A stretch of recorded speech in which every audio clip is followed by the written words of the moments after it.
Like and subscribe within the next 10 seconds if you want good luck for the next 10 years. Sappin's 8, for example. Wouldn't be surprised to see people stick with their normal game one more time. Again, as Sundown did a great job of highlighting, Dr. Lupo, one big performance, 12 elims in a victory royale, 22-point game would shoot you way up the leaderboards. Oh, yeah.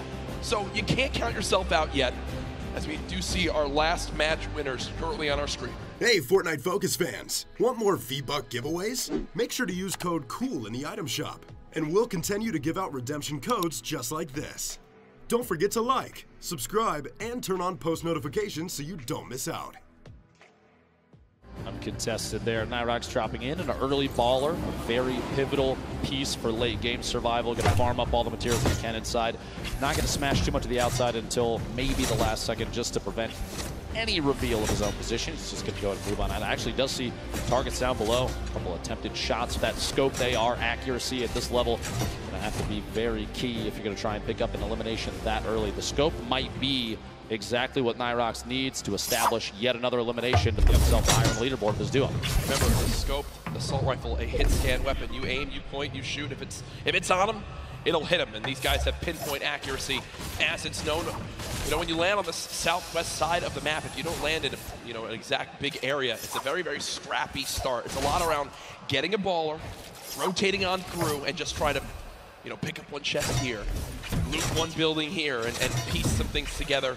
It's known how tough it can be, but Nyhrox and Aqua currently on their way. Let's shift our focus towards Neo Tilted here. You see Mongraal and Mitro, who so many times have been contesting here with Clix and Skeptic. Clix and Skeptic so far, pretty quiet day today, Dr. Lupo. I would agree. 4 duos, though, in Tilted. Going to be interesting to see who opts to take an early out, maybe go for the ballers that spawn in that slipstream around the outside, or maybe get a little aggressive and push on another team that spawns in there. Potentially from an earlier game, though, Skeptic hopefully learned his lesson. You don't want to L the camera necessarily too early. Yep. Love to see the confidence, though. He's a very confident player, which does not surprise me. Extremely skilled, so that kind of gameplay, you're going to see it from Skeptic on and off the stream and on and off the land here.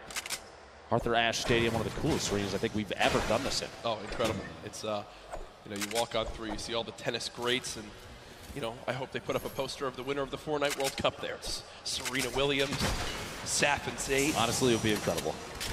It would be. I think that sounds good to me. I think that people wouldn't be confused at all. But maybe it's the start of a great legacy here at this arena. But right now, you begin to point out Mongraal and Mitro landing here every single game. 4 teams though, still in Neo Tilted. When will the battles begin? 97 players left. Every duo still represented.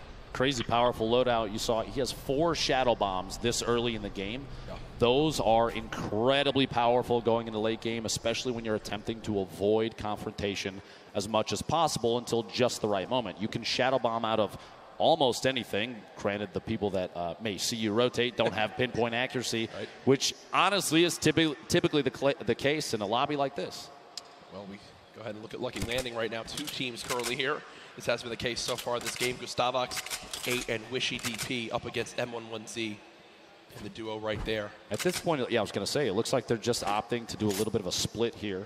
Just watching the opponents move around down below. They don't necessarily have to push this yet. They do have a little bit of time before the storm starts to make a move here, so pressure is going to be applied before you know it.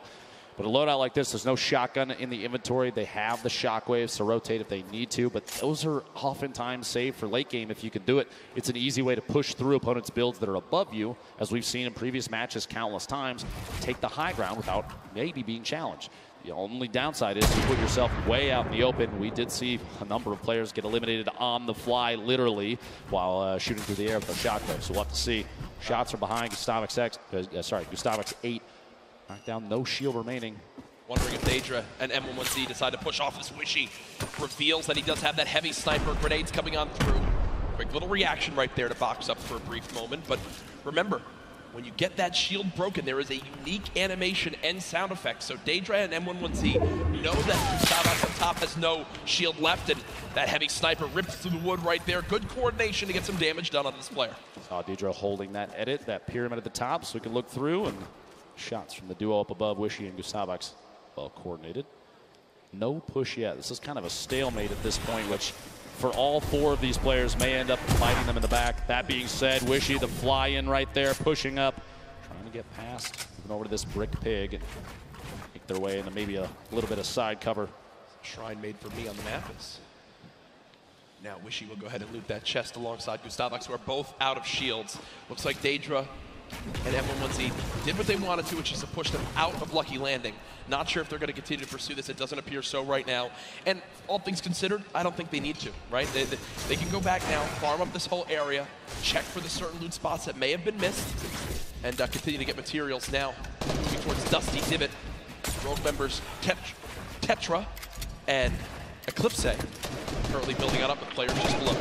Clix and Skeptic, the duo underneath. A little bit of a split for Tetra and Eclipse. Hopefully does not come to bite them in the back. We'll see here in a second. Eclipse pushing up, trying to match position with Tetra.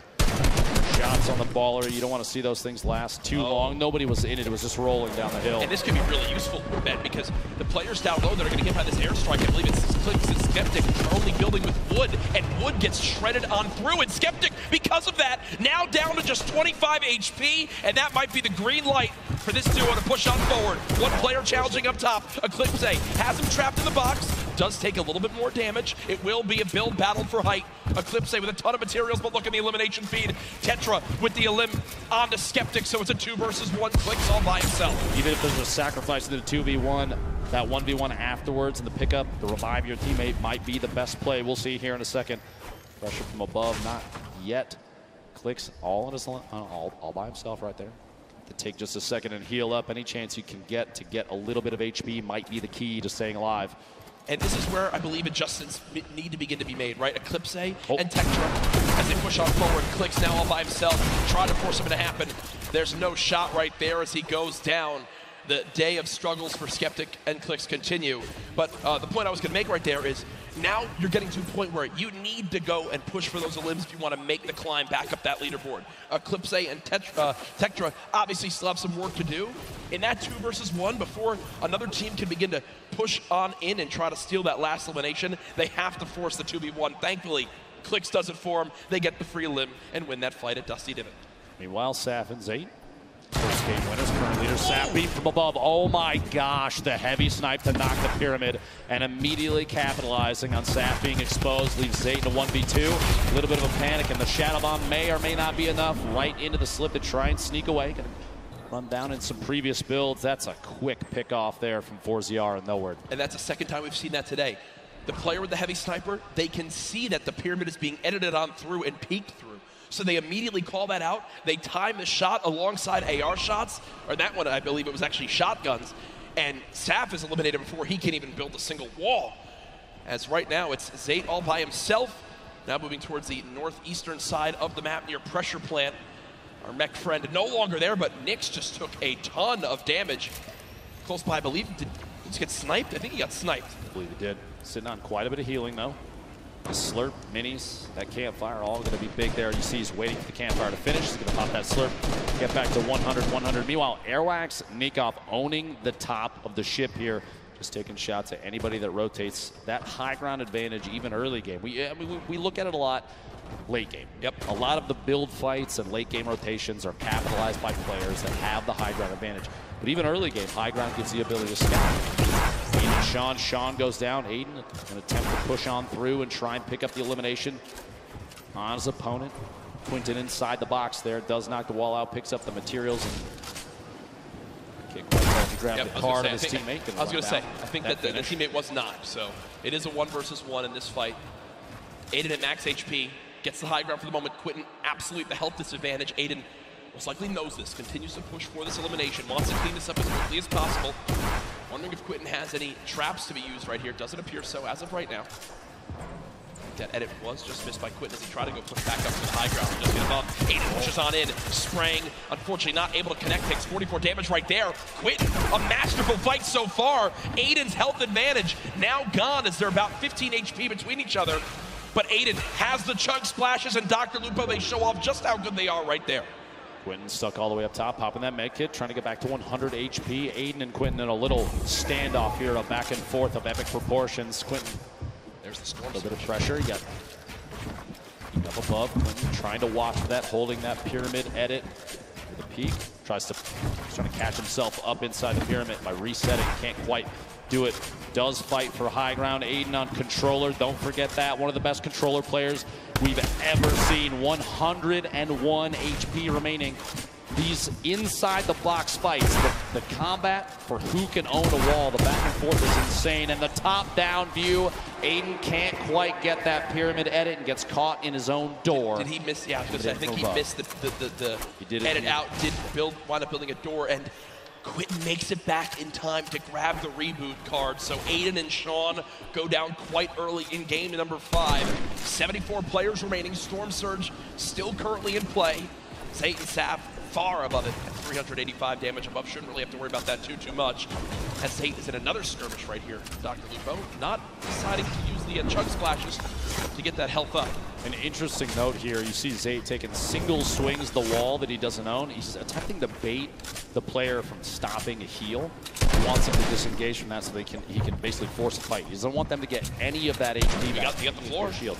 And he already had that wall! Oh my gosh, and Tux goes down. What an angle shot from Zayt there. And that right there is Zayt baiting his opponent into making that exact move. What you just saw was why Zayt has remained one of the best players in competitive Fortnite from the very early days. He replaced the first wall before that fight even began. Then he moved towards his opponent, shot out the floor to push him towards the wall he already replaced. And once he did that, once the player ran and thought he was safe, he quickly hops on up, edits his own wall that he placed earlier, and gets the free elimination. It's one of those plays that separates Zayt from the millions of other players that play Fortnite. There's a reason they won that first game, Jack. It's going to show through and through throughout all these matches. Ziff is called on your screen here. Game 5. 2 matches remaining. It's a very easternmost zone, Dr. Lupo, so you're looking towards it right now. Lonely Lodge will still narrowly be in play. Outside of that, just the drone ship from up above. The right side of your screen, don't get the format for these. Oh, Quinn goes down. I think he got caught with his build still in his hand. He wasn't expecting it. See the blueprint out. You hate to see that. The victory royale worth 10 points. Top 5 is 7. Top 10 is 5. Top 15 gets you 3. And every elimination, that single point, and every elimination so valuable in 6 matches. We're not looking at the same 10 that we saw in the qualifying weeks. You have only the 6, but it's a guaranteed 6. You have to take advantage of every elim you can, because looking at the leaderboard like Sundown did earlier, 17 points at that time spread first to 10th place. Yep. Here the fights continue. Tyler 15 and Lenane in an awkward position right now as Tyler 15 has gone down, and there's pressure from both sides. And you've got to think these players know exactly where they are, and that's what they're going to do. Already 4 eliminations between ForZR as well as Noward, and they're trying to get this wall replaced. They've got one. Did he get the pyramid as well? I can't tell as of right now. Interesting note about Tyler 15 and Lenane. They had planned to run just the first qualifier, week 2 together. And if they did not qualify for the World Cup, they agreed that they were going to try and hook up with their normal duos. Yep. And lo and behold, they qualified for the World Cup. So here they are. They have not spent a whole lot of time together. And it's amazing to say that, because the cohesion between those two, oftentimes when we watch them, they're on top of each other's game the entire time. Yep.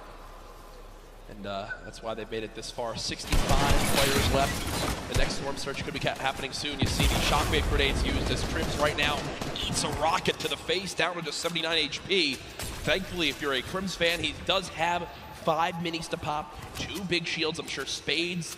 Oh no, Spades is full health, so I was going to say, I'm sure Spades, if he needs some shields, they are good to go.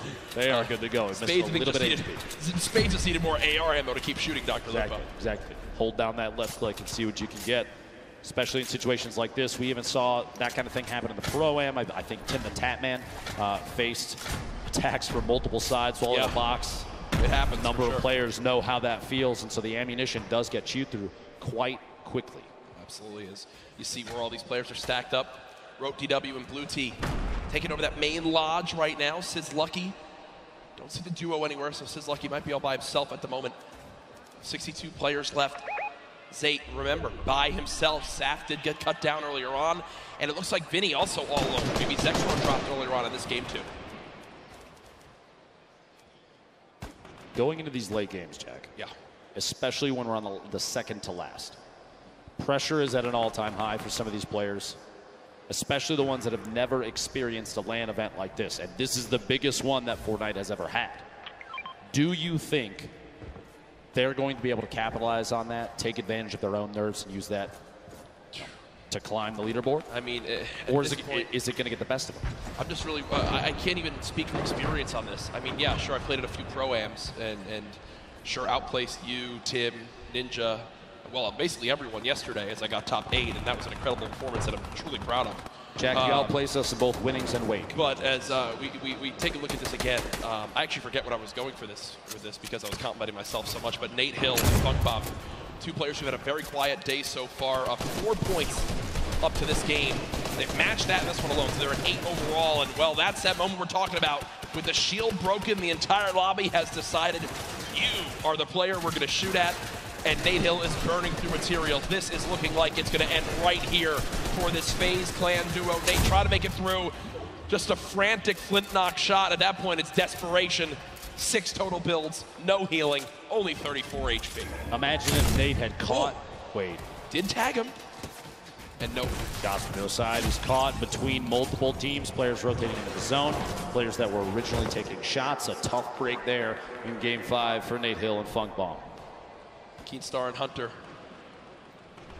do wind up finishing off that elimination with the help of Serpent and crew. 57 players left now. This zone, Ben, is in the middle of basically a forest, but most trees are now gone. I'm looking at the minimap right now. This is a pretty central zone where everything's remaining. So players on the outside will need to move in from all areas. The zone pushing forward. Here are Mitro and Mongol. A quiet game so far. 0 eliminations up to this point. The question remains, will EU climb up into the top 3? They're just on the outside right now.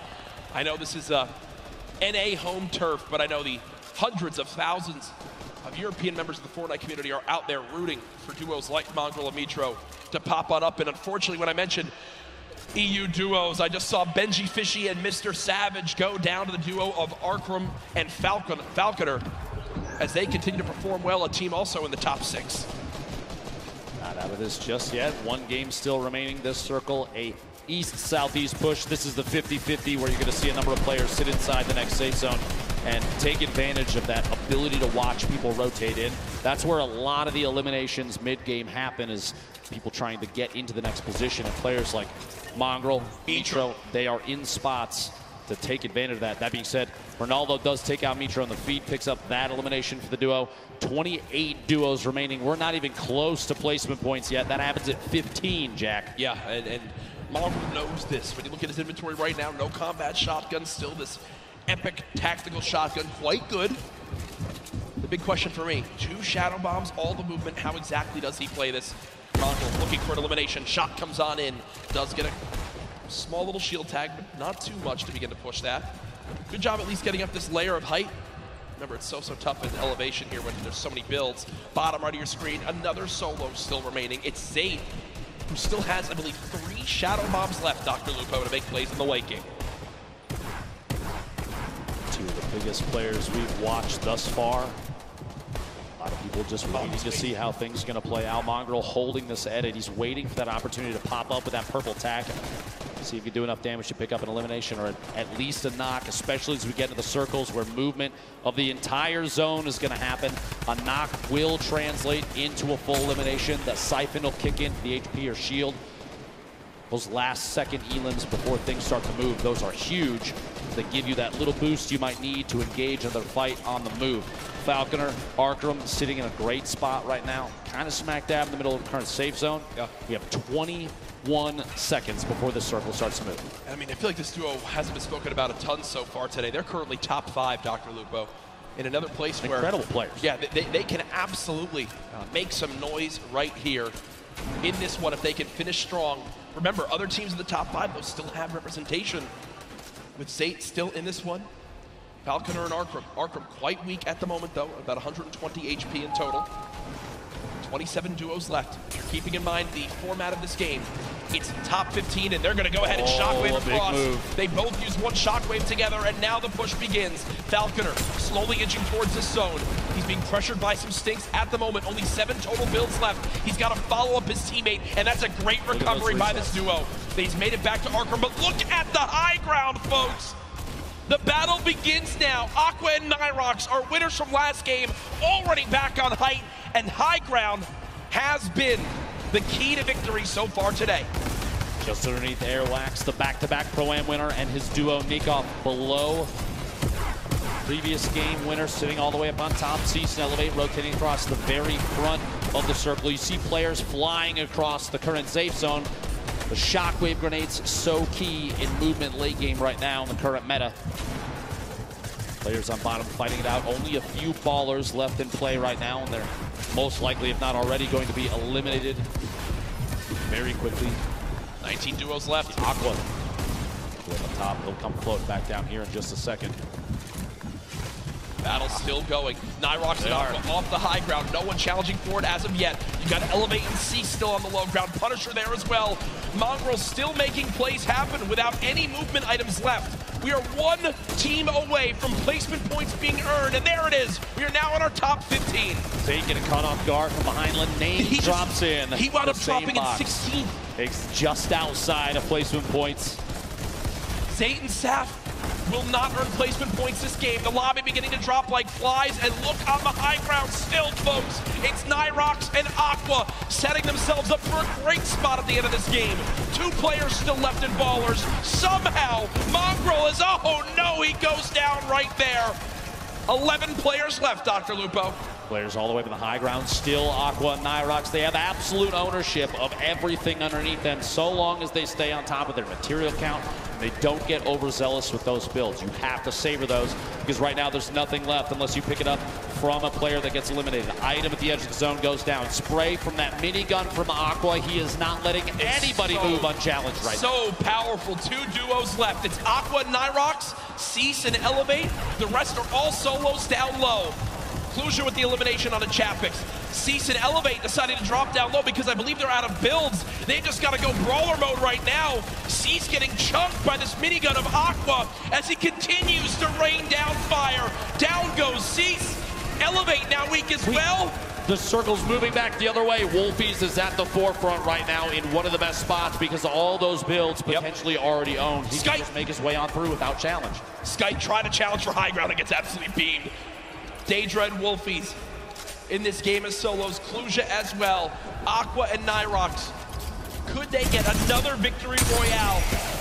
Currently at 5 eliminations this game. Aqua, stink grenades from above, still riding the minigun, still 250 small ammunition remaining, and this thing is so punishing from above. You have that high ground advantage. You have the shots on Wolfies from above the elimination, a 3v2 situation. Aqua, Nyhrox looking to pick up the first World Cup back-to-back victory royale, Jack. Pressure coming on in, they drop down low, the tag's coming Oh my gosh! There it is! A 17-point performance from Aqua and Nyhrox as they win it again. That alone, those 2 games may be enough to push them all the way to the top of the leaderboard, and they are 1 game away, if they can hold that, from $3 million.